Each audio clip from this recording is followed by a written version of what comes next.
Imagine you were a spaceman who had set out to boldly go to the edge of the universe sometime in our future. You are returning 250 million years later.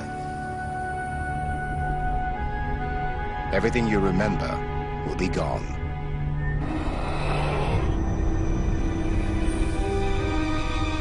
Would the world have come full circle as most scientists predict? Will the land have come back together to form one gigantic supercontinent? Would the unstoppable forces of geology have erased all evidence of man from the surface of this world? With water, wind, and ice, would only our fossils remain? 250 million years after our rise, what traces in the geologic record will show that we were ever here?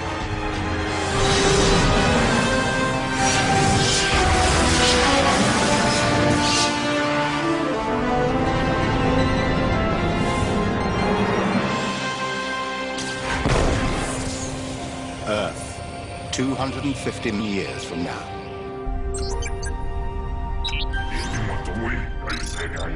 A prodigal traveler returns. Instant within his ship as it travels close to the speed of light, relativity has worked its scientific magic. For him, mere decades, while outside, the universe has changed. In the time he's been away, the Earth he has returned to has aged. This alien landscape. It is totally unlike the Earth he left behind. He fears he may now be utterly alone.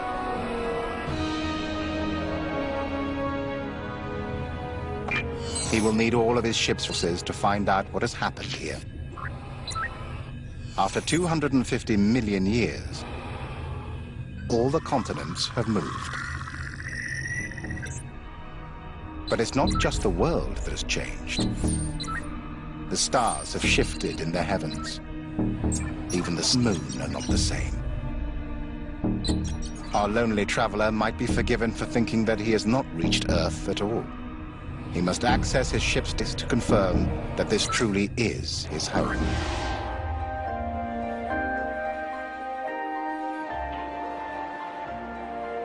In 250 million years, the constellations that we see will be completely different to the constellations that we see today. Because all of the stars have a different relative motion relative to each other. It's like the beams on this telescope. You could imagine a star at each of these places where the beams meet. The stars are all moving relative to each other. Over millions of years, the stars drift across the galaxy in a dance of ages, changing their position in the sky relative to our viewpoint on the Earth. And the shapes of the constellations shift. For example, the Big Dipper that we know today looks like a saucepan. In 250 million years, the saucepan part is actually going to be elongated and it's going to look much more like a fry pan, but the handle of the Big Dipper is going to be curved around like a gigantic hook. So humans in 250 million years wouldn't call the Big Dipper a saucepan at all. They'd more likely call it a big hook. The constellations are not the only things to change. Our sun is expanding by 1% every 50 million years as it consumes its own energy. And if these observatories are still watching the night sky 250 million years from now, they would see that the moon has grown smaller. The moon is actually moving away from us at about 1.5 inches per year. During the formation of the Earth, we think there was a massive impact from a Mars-like planet. And the debris that got thrown up from that impact ended up forming the moon. It has a little bit extra velocity, which allows it to go away from the Earth over time. Yet observing the moon could provide final confirmation that this truly is the Earth. It has no weather which would be able to destroy evidence, so there may be some evidence left there by humans that we will be able to detect. This will be the moment of truth. Pockmarked by millions of micrometeorites, the lunar lander still stands on the sea of tranquility, eternal testament to man's drive to explore brave new worlds. So this is Earth. He is alone.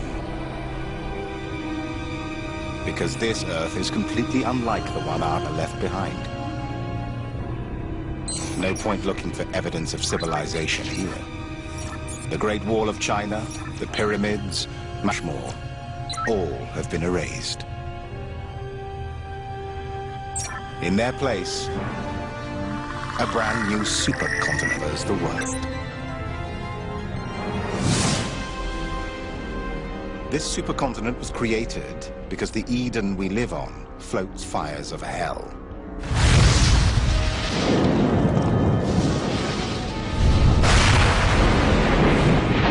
This is the magma. It's erupting through the Earth's crust, and it's molten rock, hot. It's an effective way in which the Earth can cool itself, and it's the very driving force that makes the Earth work.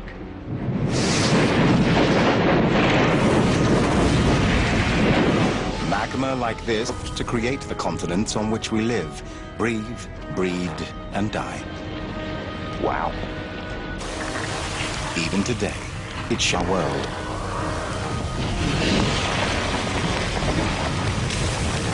The Earth is made up of three main layers. There's a central core region, which has a solid middle bit and a molten outer bit. Then there's a thick mantle, like toffee. It's solid cold. It's a bit like a liquid when it's hot. And then on the top of that, we have a very thin layer. And that's actually the Earth's crust that we stand and we live on. And it's the movement and the cooling of that system that drives those solid, cold, thin plates on the surface. And as they move around that system, we get volcanoes and we get lavas. Our beautiful blue planet is actually a fractured ball of fire. As the heat from the core cools through the mantle turns, it convects, it almost moves a conveyor belt. And it's that internal motion that moves the plates around it. And those plates move in continental drift through time as the Earth tries to cool. When two of these plates collide, one is driven under the other in a process known as subduction. This is what creates volcanoes like Stromboli. And there are other places in the world where the Earth's crust is so thin that it simply cannot contain the force beneath. Iceland's a very unique place in geological terms, as it's the only place in the world where you can see plate spreading processes occurring above sea level. Rika Pedersen is a geologist. She has come to Iceland because here, the wounds that make the Earth exposed for all to see. The reason for this is a hotspot. A huge bulge in the Earth which lifts the rift that runs across the center of Iceland out of the water to create an island. But that rift is limited to Iceland. Like a crack in a wall, it spreads across the world to form a gigantic tear beneath the ocean. The Mid-Atlantic Ridge.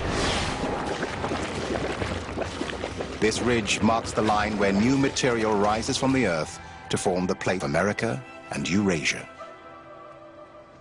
So when we have an eruption, we're adding material to the plate, and the plates are moving apart, and we're adding more material in this zone of creation. When that happens on Iceland, all hell breaks loose.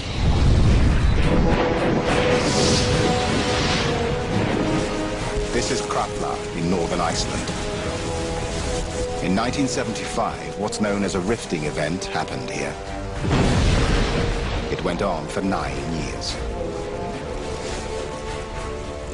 It's quite a violent process, and as the eruption progresses, and you'll have it focusing in on a few points, just flowing out of lava from these points.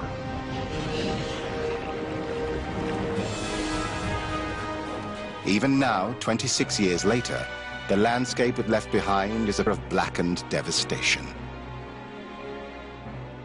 The rift is caused when the stresses that pull these plates apart finally reaches breaking point. The crust in this area has been stretched over a period of about 200 years. Then the elastic strength is overcome, and we have 9 eruptions in place. Now, you cannot control these forces. You cannot control the power of the Earth. This is the Earth coming back with a vengeance.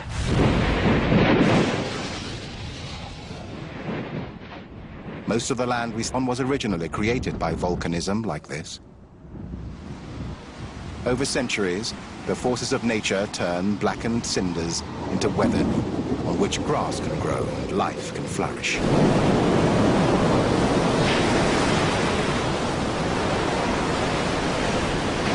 Our Garden of Eden was forged in the fires of hell.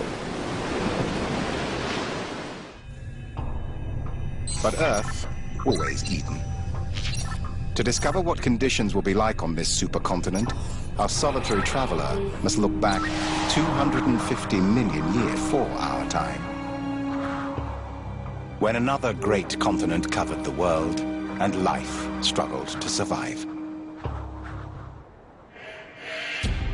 The Grand Canyon, 1.5 kilometers deep, 445 kilometers long, and 29 kilometers at its widest point.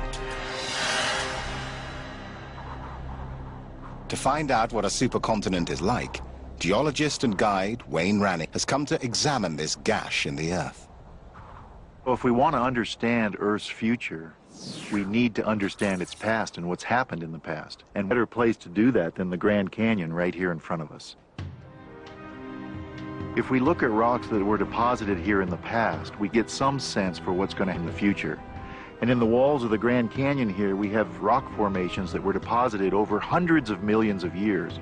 And they not only show climate change, but they show how the environments have changed through time. There is a unique layer in the Grand Canyon, and it's called the Coconino Sandstone. 275 million years ago, this area used to be a bone-dry desert of shifting dunes, blown by the wind. And as the wind came out of the north and was blowing shifting sands across this landscape, it left behind this 300 feet of cross-bedded sandstone.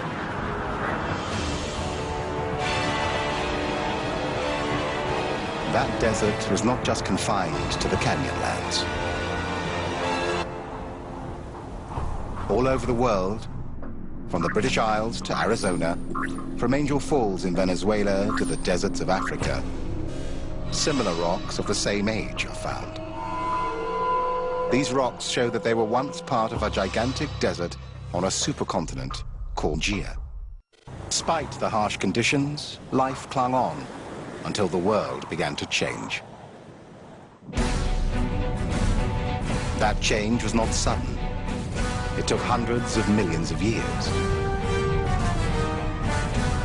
In fact, it can only be detected if we time in a completely different way. And to do that, we must come to a place like Dry Falls in Washington, where the ancient cliffs of lava were once breached by a massive glacial flood. This place really gives us a sense of how the Earth was formed. We have these breaks behind me. They were produced really slowly through long-term volcanism. And then we have the rest of this valley, which was formed really fast in a huge short-term catastrophe. And that's really how the Earth is formed, really, the nice, long, slow events, and then every 10 to 20 million years, complete madness, asteroid collisions, glaciations, sudden volcanism.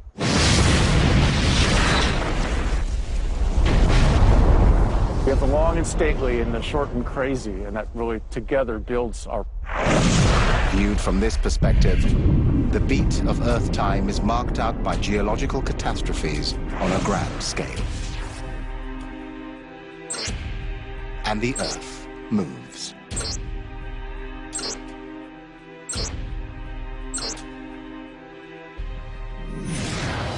The Earth is moving still. The forces that formed the world we know are still at work. And it keeps changing, and 250 million years from now, a new supercontinent will form. But in the immensity of geological time, what will remain of humanity for our prodigal traveler to find? It's so hard to really understand the immensity of time. I work in areas where there are sedimentary rocks, and where those sediments slowly pile up, the entirety of human civilization, 10,000 years, is about an inch thick. For all the efforts and time that it took humans to go from cave people to skyscrapers. In fact, geological terms, human civilization is but a blip in the timescale of our planet. If we were to consider life on Earth as a 24-hour clock, life doesn't come along until 10 o'clock in the evening.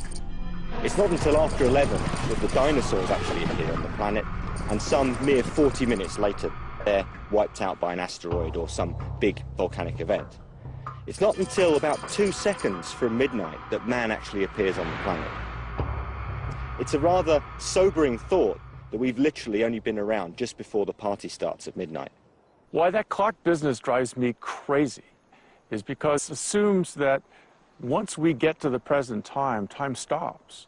Geology is about the future as well as the past. We can make really strong predictions with that clock to keep going. We can't have it on this, it's over with our time. We need to put that clock and be able to look way into the future. So let's take this Earth clock analogy and do it right. Let's give the clock 12 hours for the 12 billion years that Earth will be in existence. We are right now at 4:30. Complex life started at 4. It's only going to go another half hour to 5. And the rest of those hours will be back to bacteria again all the way to the end of the world. And within that hour, the age of man is nothing more than a millisecond in the short window of time in which life on this planet can survive. One tiny millisecond during which mind transformed the world. No other creature has built monuments like ours. No other creature has covered the world with cities. Look in the right place, and our lonely traveler must surely find some evidence of man, mustn't he?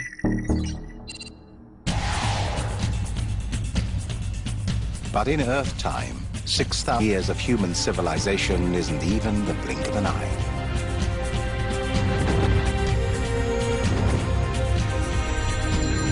Earth time, it doesn't take much to move a mountain.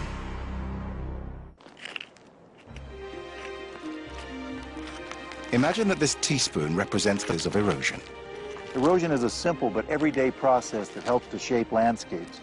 It begins when rocks are uplifted, and as they're uplifted, they become fractured. Within those fractures, water starts to run, and it begins to tear away at the rocks. If you get thousands and thousands of rainstorms running through those fractures, eventually the water begins to move, and material moves downhill. Given enough time, say 5 million years, this is what you get.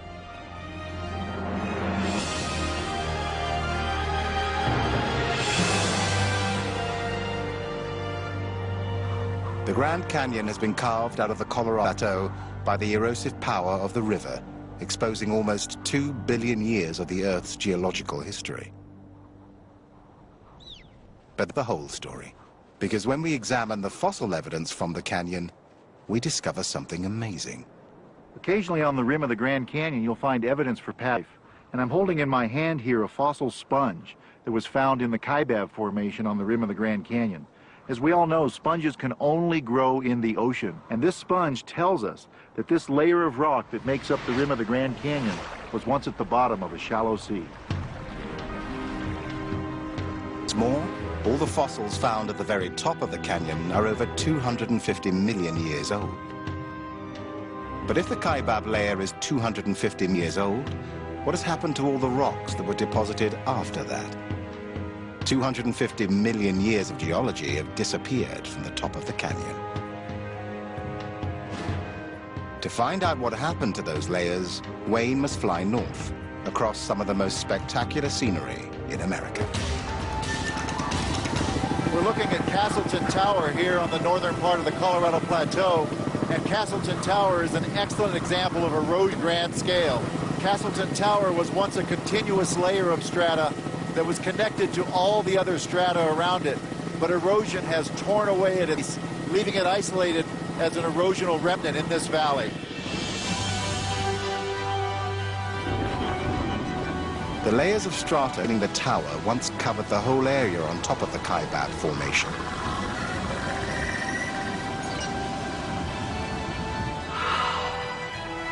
Over time, all that land was washed away, leaving this pinnacle as a grand monument to the power of erosion.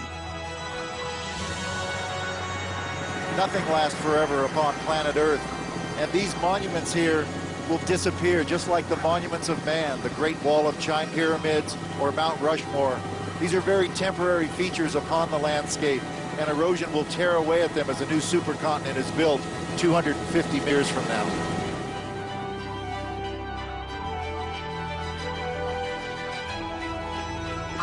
The natural forces that shape our world are time for human civilization. Thousands of years from now, no one will be rushing through the traffic in Trafalgar Square because London will no longer exist. It will be covered in ice. Most scientists believe that an ice age will come sometime in the next 10 to 100,000 years. And when it does, it will change the world. A frozen supercontinent of ice will cover the northern hemisphere. The same force that can reshape mountains could scour Mount Rushmore of its presidents. China's Great War would not stop this invasion. And some of the world's greatest cities will be ground into mush.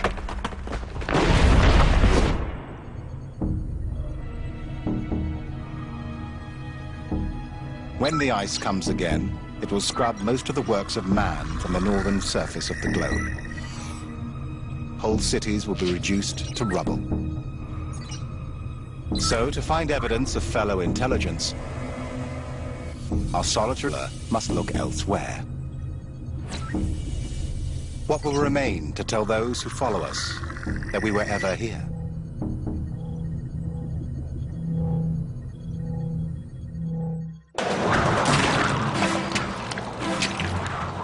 Earth, 1 million years from now. An intrepid explorer climbs a sheer cliff to visit an ancient wonder. It's an arduous climb,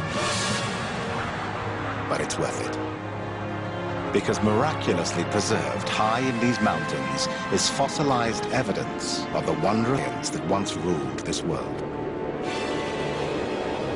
Welcome to the future. Our world has changed, and geography will never be the same again.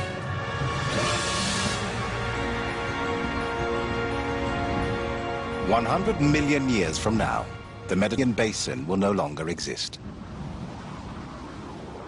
In its place, a massive mountain chain has risen to bar the way. This is because Africa has been slowly drifting north for the last 200 million years, as the plate that carries it dragged beneath Europe and Asia in a process called subduction.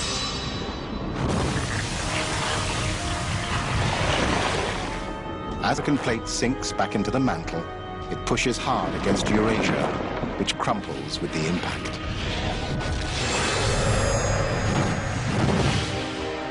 The immense stress of this collision buckles the continents, thrusting them upwards because there's nowhere else to go.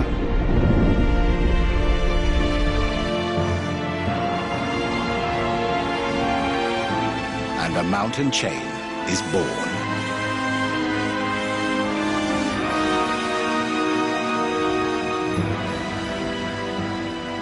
Yet, even as Africa's long drift north creates new land in once, elsewhere the continent is disintegrating.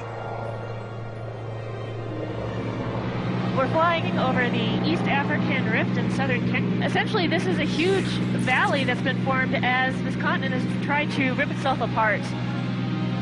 We're flying just over the rim now, so you can see the drop-offs, and this is the boundary fault.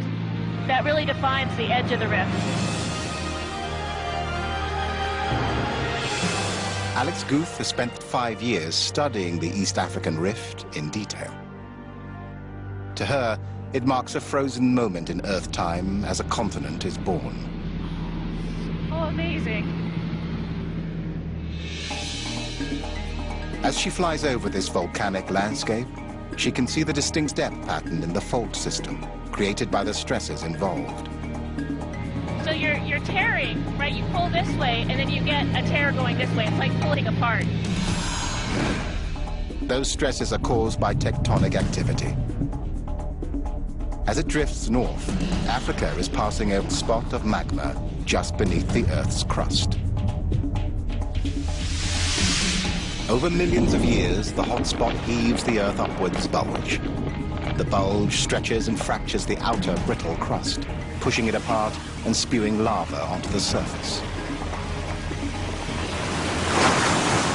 And here, at the 14 Falls in Kenya, lies evidence of that activity. This breathtaking area is pulling Africa apart. Behind me, you can see the stepping down, and then the plain out here is obviously at a lower elevation. The rifting continues, that elevation is going to continue to drop, and this area is going to flood with water, and we'll have a new ocean. Millions of years from now, a new continent will form, separated from Africa by a shallow sea. But what will life be like on this new world?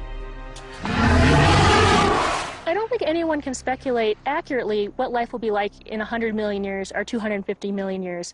It's just too dynamic, and things change way too much in that period of time. If we look back 250 million years, we had dinosaurs, we had mammals, but they were very small. If anyone could speculate that the tiny mammal in the Triassic would have gone on to build these and build pyramids and have civilizations, I don't think you could have guessed that 250 million years ago. Viewed from this perspective, our own dominance of the Earth doesn't look quite so enduring. Humans tend to think in hundreds or thousands of years, yet we need to think in hundreds of millions. On such timescales, the inexorable forces of nature will inevitably blow away the puny works of man. Here they are at Grauman's Chinese Theatre in Hollywood to print their hands and feet in concrete. We all want to leave our mark on the world. A and impressive occasion. But the chances of anything surviving from our time are smaller than 1,000,000 to 1. Yet in Earth, one heartbeat is more than 10 million years. How many 1,000,000 to 1 chances can fit into that?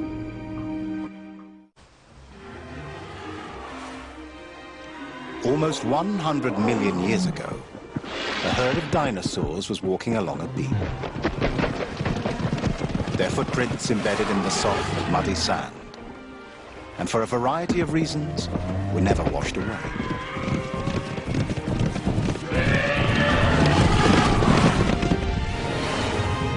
As America drove westwards against the Pacific Plate, that beach was pushed up to become part of the Rocky Mountains. Then, one day in 1937, a group of men constructing a highway made the greatest discovery of their lives. We're sitting here at Dinosaurs, which is just west of Denver, Colorado. The surface here was a sandy tidal flat 98 million years ago. Right now it's covered with over 300 dinosaur footprints. Big question is, how did they get here? If we scoop up some of the sand and look at it under a microscope, what we find are long threads of microbes that have encased the sand grains, keeping it very tightly bound and protecting it from the wave action. Now, when tide went out, this entire surface would be exposed. And the dinosaurs doing their Sunday walk across here would compress those mats, which would make it even harder for waves to destroy them. So we actually owe the preservation of these footprints to microbes. The chances against these footprints surviving, alone being discovered, were astronomical. Ripple marks in the rock showed that just a few feet away, the sand was loose enough for the tide to cover them over. But in Earth time, even 1,000,000 to 1 chances might just work. Paleontologists often say it's just kind of dumb luck that we ever find any fossils. Conditions just have to be just right. But over geologic time, those conditions can occur more frequently than we would think. Given that there were so many organisms that lived and died and left their traces in the earth, I think it's inevitable that humans would have found fossils, simply because we're always altering the landscape.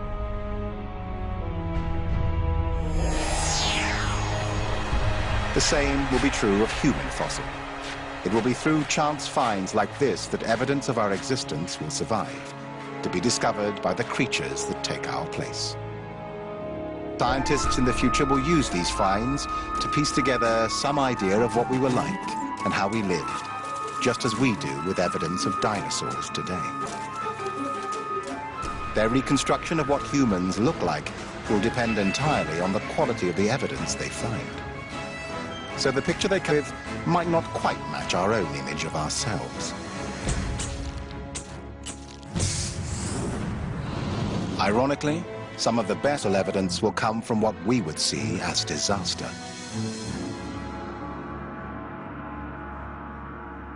Well, this is the Ashfall Fossils in Nebraska. It's a site of mass disaster. 12 million years ago, hundreds of animals perished from breathing volcanic ash. A massive explosion from the same volcano that lies under Yellowstone today sent a cloud of superfine ash floating across prehistoric America. It rained down on these animals 1,000 miles away, killing their lungs. They gathered at the local watering hole to seek relief and died where they stood. And the ash continued to rain. The volcanic ash was able to infiltrate to the body cavity as soon as the soft tissues rotted away, so that they didn't collapse into a single plane. So they are amazingly well preserved. The ashfall fossil beds contain a remarkable group of animals that are no longer found in America. Toed horses lie next to prehistoric rhinos, camels, and saber-toothed deer. They provide a unique insight into life on the plains of America 12 million years ago. Many of the adult female rhinos have a calf right next to them. It's really sad to think of all these animals dying a slow, agonizing death from breathing in volcanic ash. This, too, is an ashfall site. It's the scene of one of the most famous disasters in all of Roman history. Herculaneum was a small port town towards the base of the volcano Vesuvius. In AD 79, a violent volcanic eruption sent hot clouds of ash burying Herculaneum and Pompeii. Now, as violent and devastating eruptions were, the volcano Vesuvius is nothing compared to the much larger volcanic system which lies here to the west of Naples. This is Campi Flegrei on the Bay of Naples. And these weirdly shaped hills are the telltale warnings that a volcano which could swallow the whole of Vesuvius lies beneath this idyllic countryside. We're here overlooking the Campi Flegrei nested caldera sequence. Now, a nested caldera is a volcano within a much larger volcano. The much bigger caldera structure, the Campanian structure, can only really be appreciated from space. And it was that event about 39,000 years ago that violently sent volcanic material from here over 30 kilometers away to form vast cliffs at the Sorrento coast.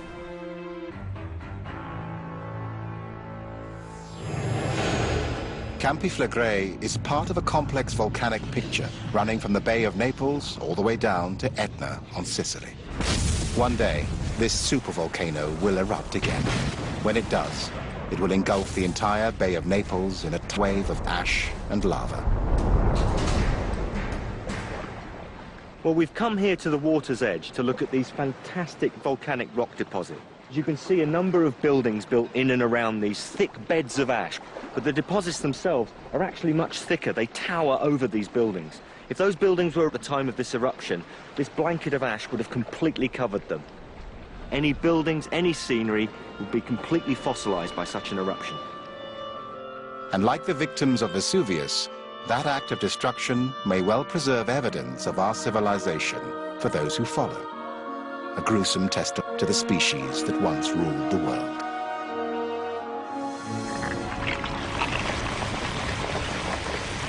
Yet even though such an accident is possible, it's a very hit-and-miss way of preserving evidence from our time.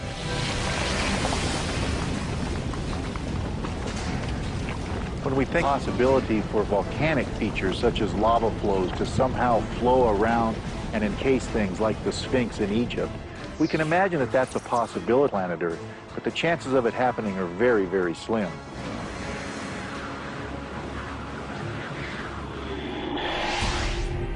Such volcanic accidents are extremely rare and often coincide with major uplifts that erode to nothing over time. That makes it really useless to an explorer searching for echoes from the past. Our solitary traveler will need a more reliable method of pinpointing the footprint of man. He needs to find a city buried in the flood.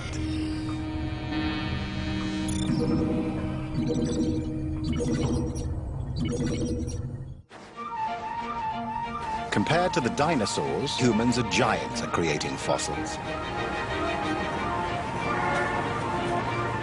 Our footprint in the fossil record will be enormous. Not only because of our bones, but because of our cities. Cities are fossils in themselves. Everything around us here, the pavement, the road, the cars, the stairs, the houses, all of those are made of very fossilizable, extremely materials. Once they're buried and down below the surface, they can last almost forever. Yet, this sheer volume of fossils that cities can produce, their survival 250 million years from now will depend on a geographical lottery. Cities like San Francisco, Tokyo, or Manchester, on crust thrust upwards by the collision of continents, will ultimately erode away. They have little chance of survival. On the other hand, New Orleans, on the sediments of the Mississippi Delta, is doomed to preservation. New Orleans will sink. Every delta is an area of crust that is subsiding under the sheer weight of all this sediment. At the same time, sea levels are rising. If you melt all of the ice on Greenland, Antarctica, then sea level will rise by 60 or 70 meters. And then the city, most of it, or perhaps all of it, will have been abandoned. The skies will be falling down into ruins. The water will be flooding over it and depositing layers of mud, silt and sand. New Orleans then will be beginning to be fossilized as a city.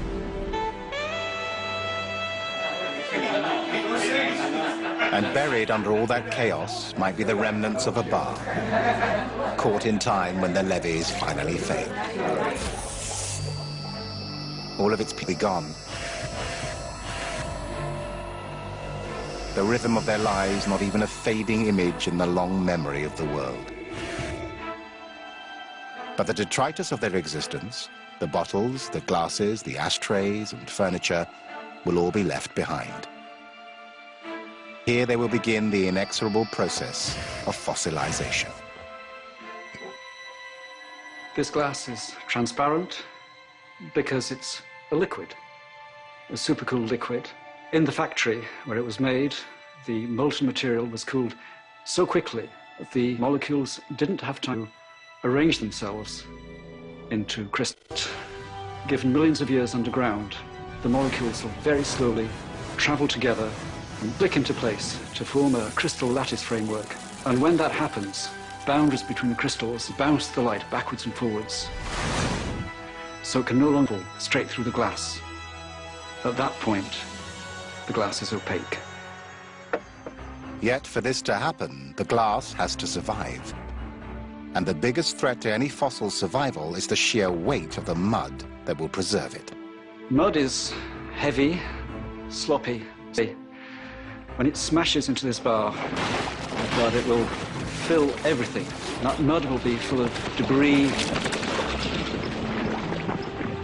100 million years on, the layer of mud will be buried 2 or perhaps even 3 miles under. It will now form a stratum. As the Earth movements begin to form a new mountain range, will compress the layer not now from top and bottom, but from the side. So the whole stratum will begin to bow up into an arch, and that arch will get tighter as the whole bar stratum is folded. A flash of white, as a fracture opens up, magma rushes in, the roots of the volcano might grow around this whole area. White heat at 1,000 degrees centigrade. And then that will cool down, and eventually there will be a wall of solid igneous rock, full of tiny volcanic crystals. Inch by inch, these fragments are rising to the surface. Eventually, they'll break through.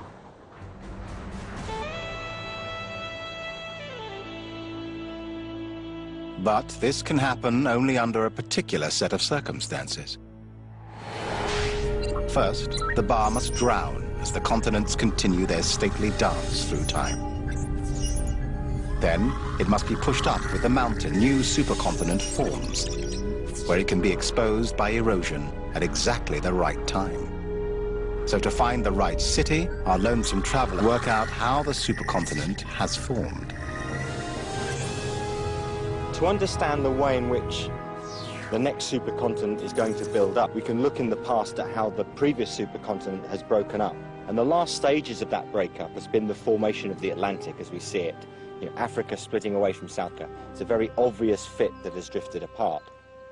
Now, if current trends like that happen, the Atlantic will build up, and on the other side of the Earth, the supercontinent will start to meet up and converge in and around the Pacific. Antarctica and Australia will collide with Asia, and the American continent will wrap around them both, creating a great wall of mountains more impregnable than any man could achieve.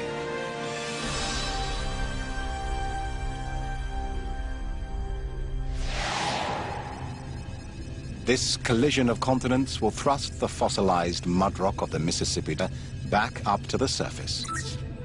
And the remains of New Orleans will be laid bare for our prodigal traveler to find. But in order to locate these remains, we must fall from the heavens. At the surface of the supercontinent, he may discover that Earth is no longer the Eden he left behind.